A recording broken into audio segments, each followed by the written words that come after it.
О необычном воспитателе, который работает в одном из детских садов Ленска, расскажет Светлана Балеева.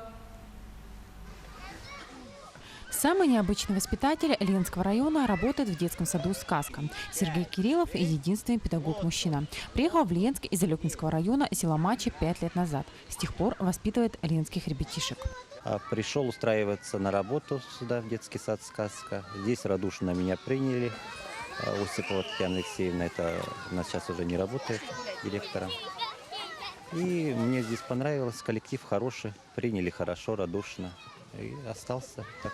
Сергей вспоминает, что сначала родители и дети относились к нему очень осторожно. Молодого воспитателя это расстраивало. Он даже думал уйти из детского сада, но никак не мог решиться. Да и коллектив не отпускал. Сейчас уверен, сделал правильный выбор. Поначалу было сложно, я даже думал уходить с детского сада.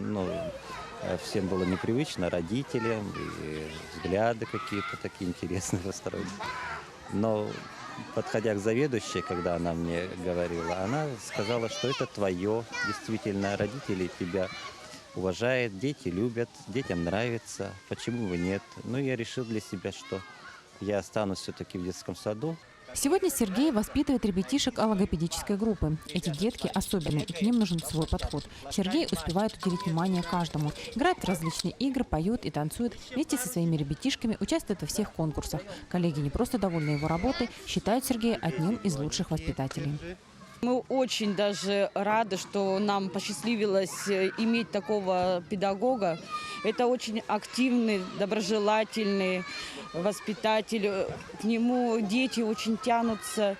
Сергей Валерьевич у нас очень ответственный, активный. Он участвует во всех мероприятиях.